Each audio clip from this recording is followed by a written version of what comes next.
So, what I want to start with today is the good things about having an ego and the bad things about having an ego.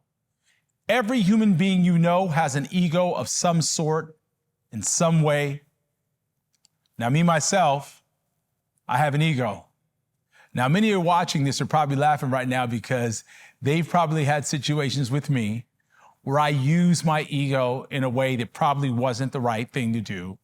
But ego is something that we're constantly battling with because sometimes your ego can work against you and sometimes your ego can work for you. Ego is not necessarily a bad thing. There's a fine line between positivity and negativity. Let me give you one example of a good ego. Say someone's putting you down and making you feel like you're not worthy or you're not good enough, or they don't care about you. That's when good ego should kick in. What good ego does is boost you up to protect yourself, to push yourself to that next level. Ego can help you win. Ego can help you be successful. Ego could even make you achieve things that you did not think that you can achieve. What good ego does is remind you how great you are. It reminds you of the love that you have for yourself. What good ego does is remind you of your self-worth. But an ego could also be extremely dangerous. An ego could even destroy a business relationship, a working relationship, and I've seen people hurt others around them because of that ego. And we know that ego has destroyed some of the greatest people in the world. They use their ego in a way that's not healthy. Yeah, we all like to brag about what we have and what we've done or what our achievements are or where we live or where we've been or what we have. Even a relationship, how beautiful somebody is that we're dating. But just keep in mind, when you're talking to that individual that is there listening to you, are you crushing them or pushing them down because you're bragging a little bit too much about your experience, not even knowing that you're offending someone else? We don't need to use our power to put someone down or to make anyone feel lower than us. But we have to check ourselves sometimes, and we have to look at ourselves sometimes and say, how do I pull my ego back? Have you ever really looked at your attitude and said, I can change some things up? Have you ever took the time to ask those around you who deal with you on a day-to-day basis, do I have an ego? Has it ever offended you? Is there been any time in your life where you've used that ego and you went off and thought about it, that I shouldn't have said that, or I shouldn't have been that way, or maybe I was too aggressive? We've all had that. And the reason I know that because I've had it and other individuals around me have mentioned that they've had it. No one is perfect.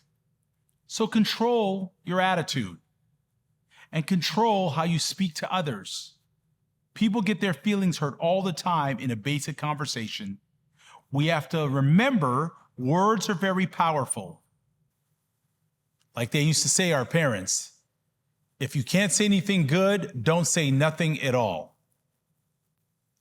Well, that reminds me a lot of ego, because sometimes we say things out of our own personal protection and not realizing that it wasn't really that good anyway, because now we've hurt someone else and now we've also hurt ourselves, because somebody walks away having a feeling about you that might not be who you really are. Not everybody's ego is equal. There are powerful egos. There are calm egos, and then there are quiet egos. They can have an ego within and you don't even know it. It's a conversation that you're having within yourself that no one knows about. It's you convincing that I am better than you, and I am more than you, and I have achieved more than you, and you're not on my level. That's an internal ego.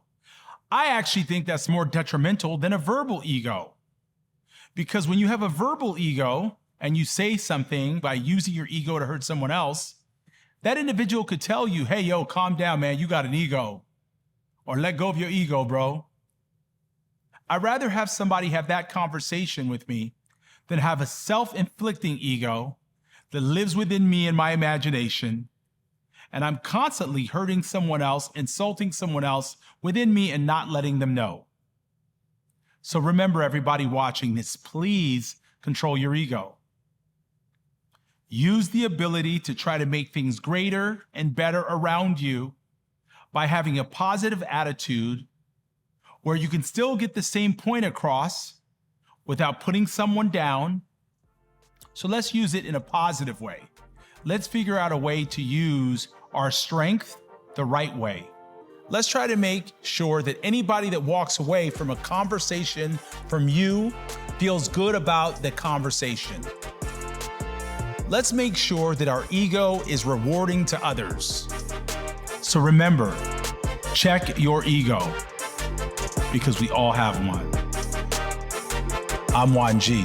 Thanks.